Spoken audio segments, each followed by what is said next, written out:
Welcome everyone to Tyranny. Tyranny is a game made by Obsidian Entertainment, who has great titles under their belt.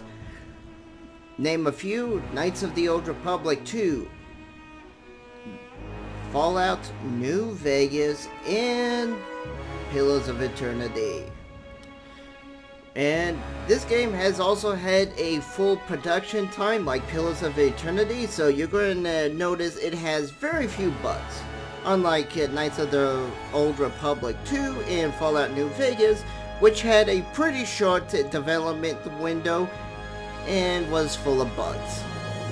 But it was those games are less buggy than a few other companies that have full development time of their games and are still buggy even in their remix. Skyrim. Alright. This is also published by Paradox, which are known for their great grand strategy games as EU4 and Stellaris, to name a few. Sorry, I'm blanking on the names. It's like, oh man, I know these games. They're right on the tip of my tongue, but I just can't say them. Alright, so what is Tyranny? Tyranny is a game where you are a fate finder and you're judging people and deciding the fate of the land that has now been recently conquered. Or is mostly conquered. It's not fully conquered, but it's getting there. Tyranny is a game about evil has won. So it's a what if scenario if Hillary Clinton had won the presidential election. Okay. The politics, jokes aside, let us get into the game. And of course we're gonna go with hard.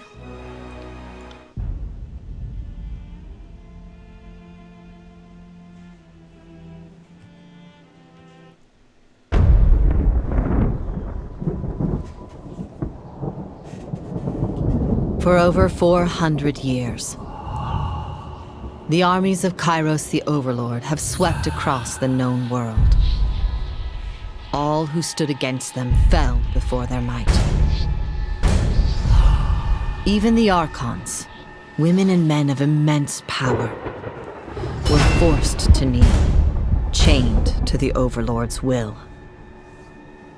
Now Kairos' final conquest has come to our corner of the world, and two of the Overlord's armies compete for the honor of taking our lands.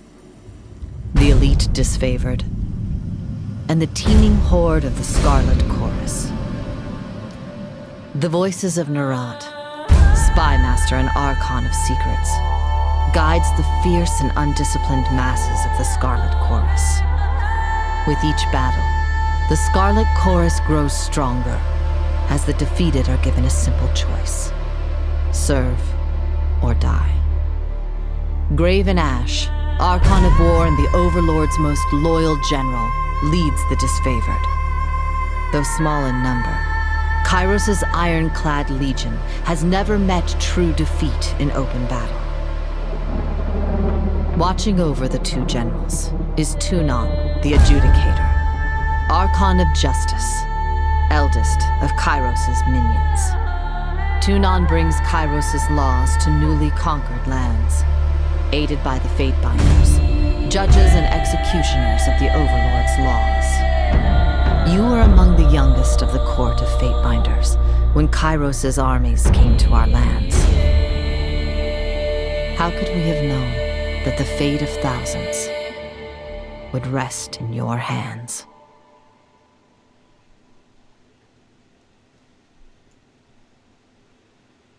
Alright, so I have a general idea of what I want to make my character. So I'm going for a dual-wielding assassin mage class. There is no classes in this game, it's all skill-based like Skyrim, which is pretty cool. I like those type of RPGs where you use abilities and they level up naturally, and leveling up gives you XP over the course of it. So it's like an Elder Scroll, but it's top-down view.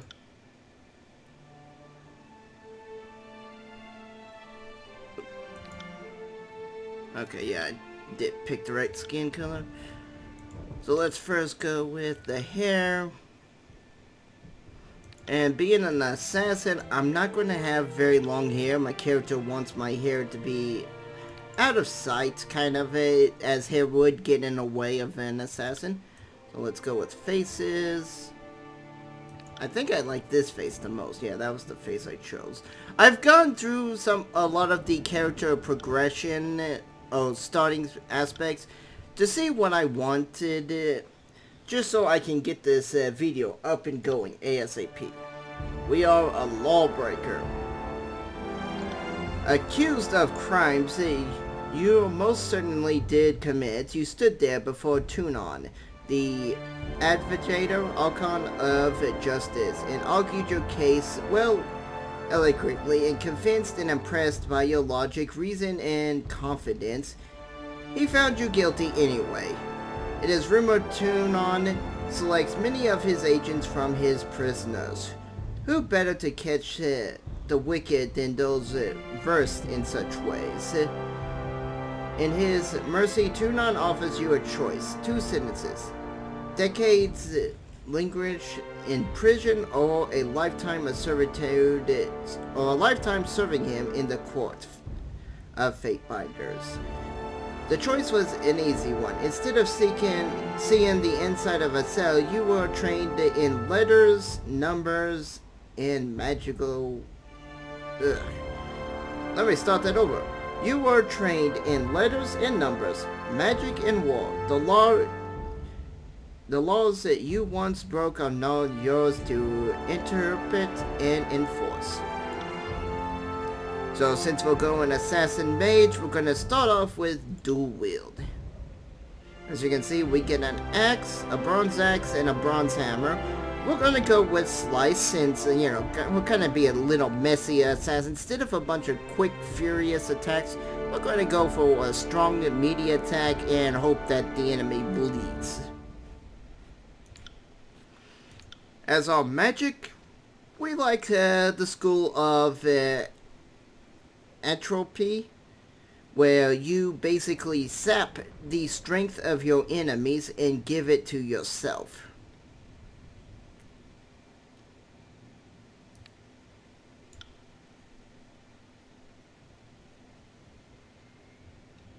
Now I have the mind. I did pre-order the Archon edition, so I do have these 4 banner things unlocked. I can go with the Judge's banner, the Disfavored, the Corsair, or the Overload. I'm going to go with the Overload. And our primary colors are going to be green and black. Maybe. See, I don't like how the primary color looks like it goes more for the outside of the armor and stuff, while the secondary has more color in the whole outfit. I don't quite understand that. I think these two should be switched, but oh well. And as tradition on my channel, Divana.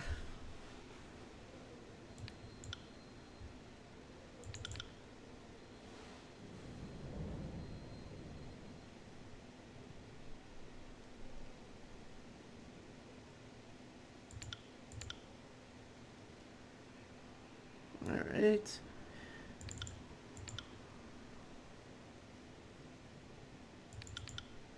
I'm going to go with, 12 of the main stats. I mean, I have 4 stats. Now, these I'm going to bump up because they're really hard to actually level up at. These skills, all of these, you can level up through combat. These, on the other hand, you have to level up through certain actions. Well, not parry and dodge, you can level up through combat. But the subterfuge, the lore, the athletics requires more of you having to work in and get your hands dirty through cutscenes, well, not cutscenes, but dialogue options and certain special events. So we'll begin this way. And yes, we want conquest. All the world has fallen to Kairos. And now the Overlord's eye is on the Tears, our home. The last corner of the world free of Kairos' reign. Two armies, the Disfavored and the Scarlet Chorus, march south from the Northern Empire, the last realm to fall to Kairos a century prior. In the early days of 428, Kairos' armies arrive at the Gates of Judgment, the mountainous border that we Tearsmen so long believed unassailable. Unable to agree on a unified plan of defense, the various leaders of the Tears sit and wait for each other to deal with the conquerors, until it's too late.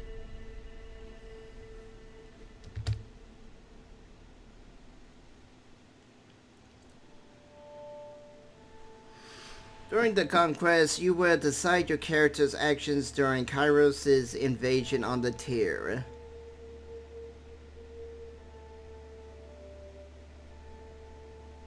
So yeah, here's a little information about Kairos. Everyone seems to know the name but knows very little about Kairos, as you can see from the information, other than Kairos is a pretty powerful mage, and you'll see that here in Conquest.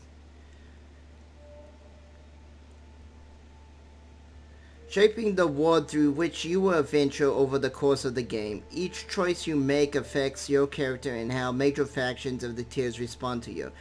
Your decisions matter, choose wisely. So we're always going to start off with the Bastard City.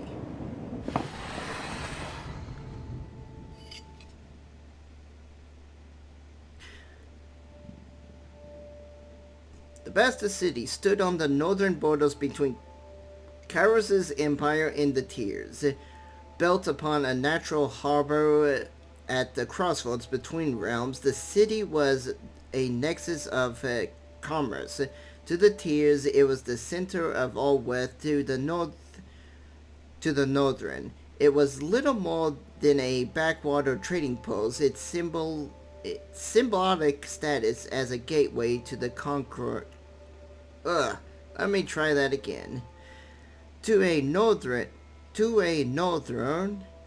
it was little more than a backwaters trading post. Its symbolic status as the gateway to the continent made it a natural first target for Kairos' military conquest.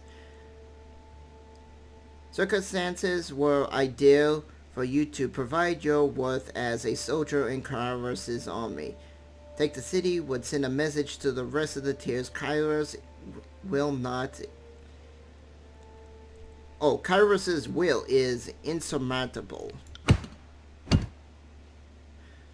So basically, this one you can do a battle, but since I'm a rogue and a assassin, I'm going to go with the stealthy approach.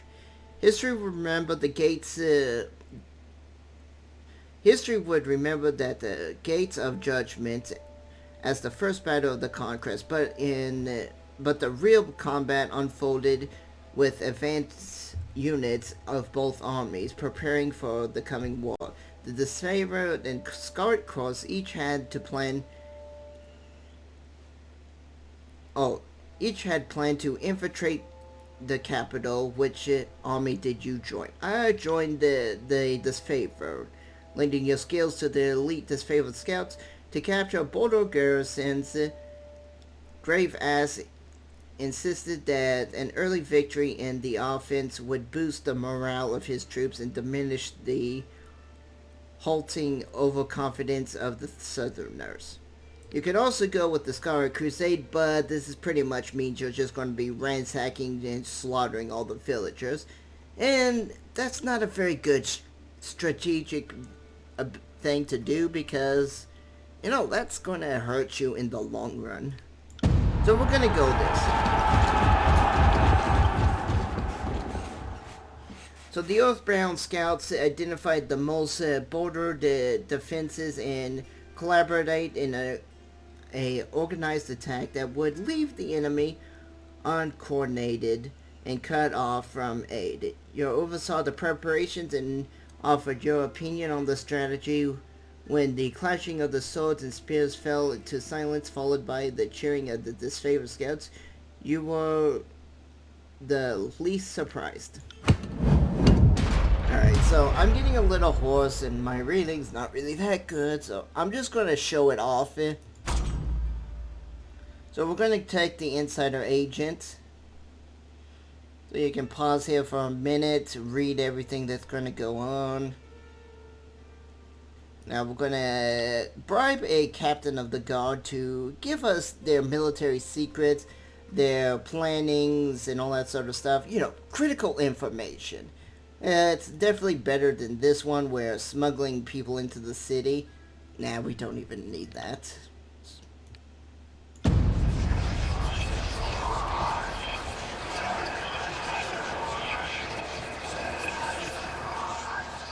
So this captain of the guard thought the city was corrupted and needed new leadership, so they were very willing to help us.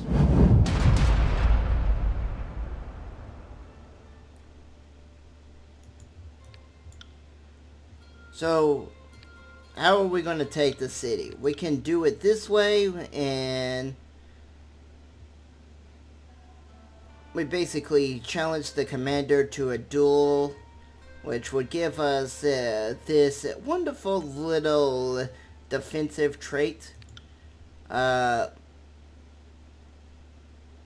We could cause a riot and an uproar inside the city. This is, of course, a offensive magic spell, or we can go with being an assassin and just doing assassinations will give us another defensive ability. I like this one the most because it's kind of my class style. I'm an assassin. Why not go and assassinate people? So, as this says, I did some great assassinations. Some were overlooked, others were so devastatingly terrifying that when the armies came to march, the people actually opened up the gates and let the armies walk in and just bowed down. It's like, okay, we're yours now. So we didn't even have to fight. I just scared them into surrendering.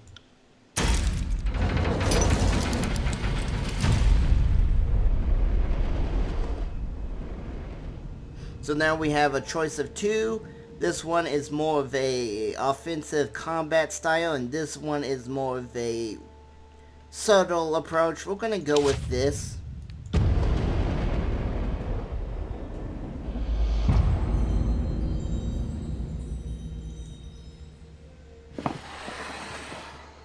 So this is a forge that is providing great amount of iron for the armies.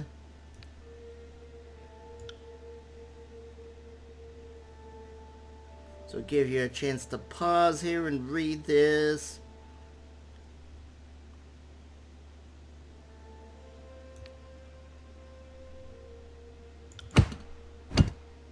Alright, so we got two options. The Cult of the Siren. Don't really see this as being a roguish thing or a mage thing. This one I do see. Okay, so basically what's going on is that they're trying to start mass producing a ton of iron, weapons, and armor. But they need people to guard their smiths as they do their little forging stuff. So you can read this. I am going to go with the disfavored, and we're going to have the beastmen give us a hand in guarding our mages. The Scarlet Cross. The disfavored doesn't like this idea. They want the Scarlet Curse to guard the mages, but you know what? When you are conscripting a bunch of farmers and peasants, they're not going to make very good guards. And the reason they don't want the beastmen to do this is because they are afraid that the beastmen will learn all special magical traits of creating superior iron weapons and armor. Which I don't think the beastmen can do that. They're kind of barbaric and tribals. They're beastmen after all. They don't wear armor, and they don't use weapons. They use their claws. They don't really care for this type of knowledge. So I don't see them being a threat to us. Why, if we'll attack, the beastmen will be able to defend the place better than a bunch of peasants with pitchforks. So as you can see, the disfavored didn't quite like this. They're still afraid that the beastmen will learn of all magical ways, but they're beastmen.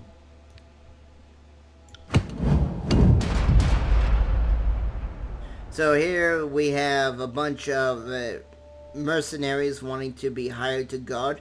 We've already got the beastmen guarding. We don't need mercenaries. But the pick of the armory. Ooh, here we go.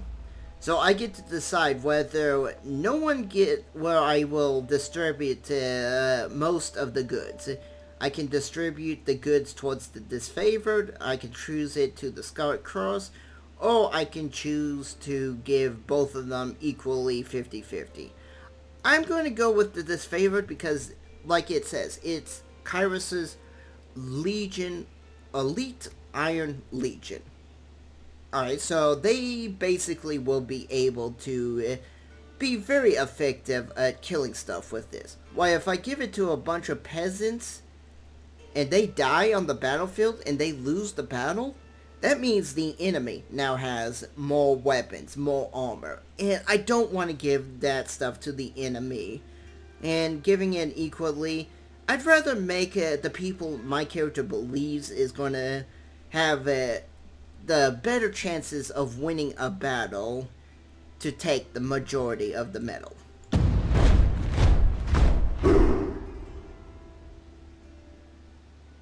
So even giving it to the best of the Scarlet Crusade would be a waste.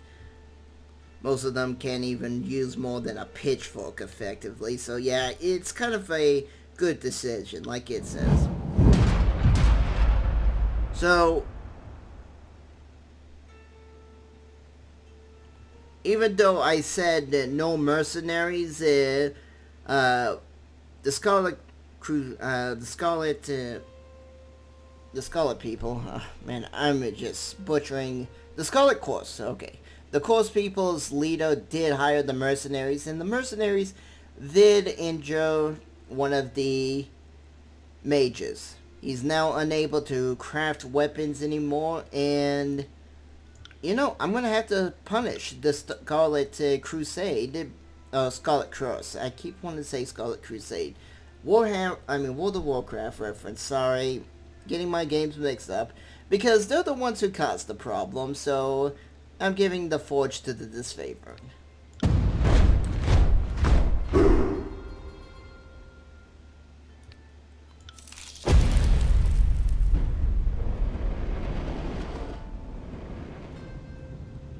Now, each one of these are a different type. This one is for if you like to be aggressive military fighting, you want people to end up...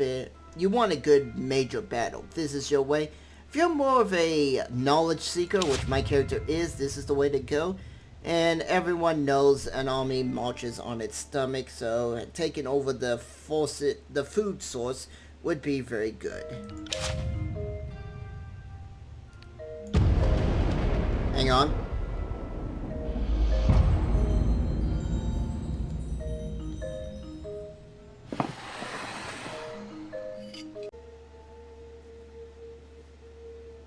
Alright, sorry about that. I forgot to close my curse, so someone I've been playing League with wanted to call me. Even though I'm not in a League mood, I'm in a Tyranny mood.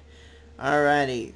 So here we are. Here's the information about the Knowledge Library.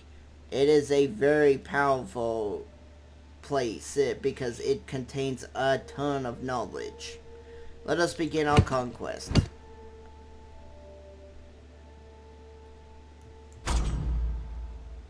So here's the Siren of Songs. She is trying to convince the mages to join us.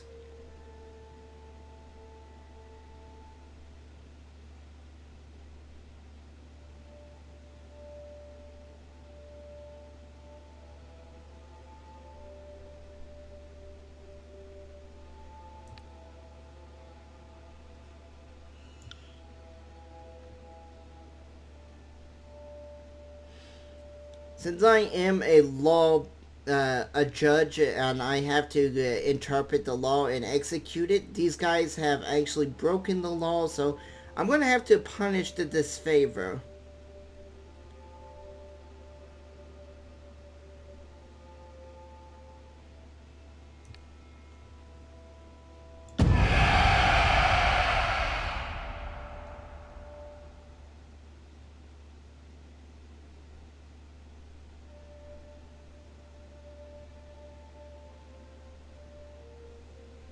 So they're not gonna like it, but they did break the law, and I have to punish them.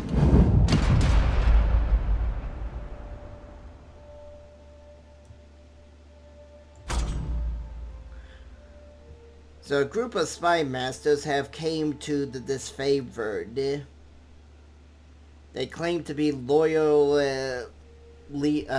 agents of the the voice of no, right? And I've already forgotten how to pronounce his name, but you know,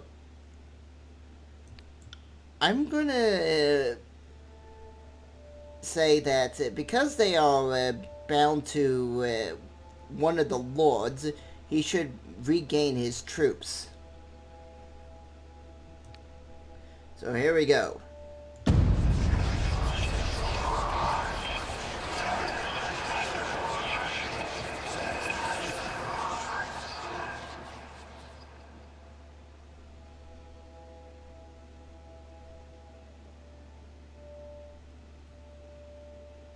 So he's probably ate the mages. He tends to eat anyone he gets as a captive. And this basically means that all their knowledge goes straight to him.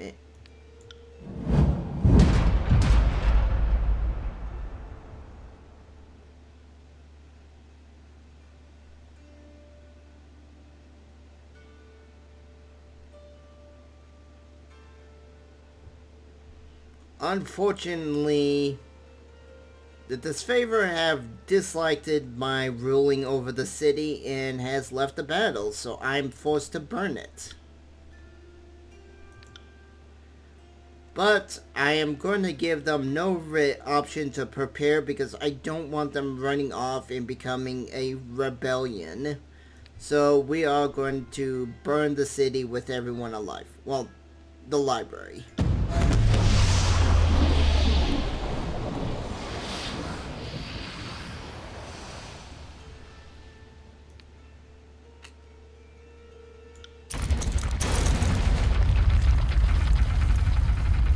The third option is pretty much always going to be the same for all the outcomes.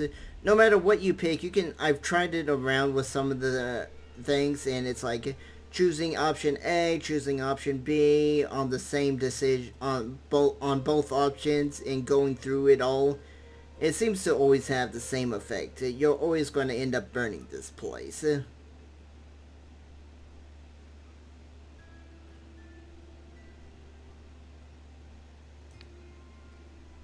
So give you guys a chance to read this. I'm going to scroll down slowly so you can pause it when you need to.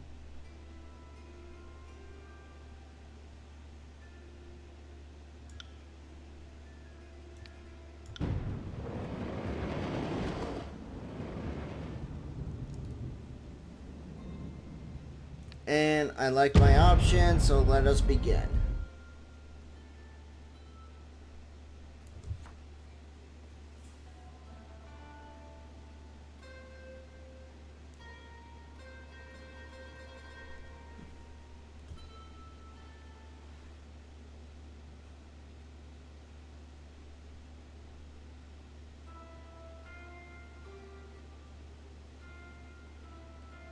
I like this. Gauntlets will change how much unarmed attack damage your character would do. So if you're wearing no gauntlets, you're just punching with your bare fist, you're going to do the minimum amount of damage. But if you're punching with iron gauntlets, you're going to be hurting people because, you know, punching someone in the face with iron is going to hurt. Maybe you might even add some spikes to the gauntlet so they can do some extra bleed damage as you puncture their face.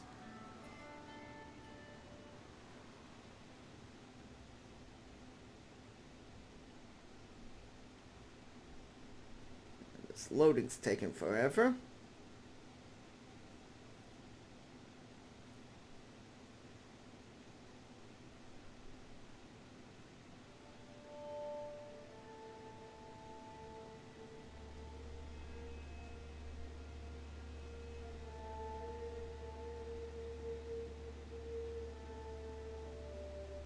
In fact, this might be a good place to end this episode. I will come back when the loading ends. See you guys next time.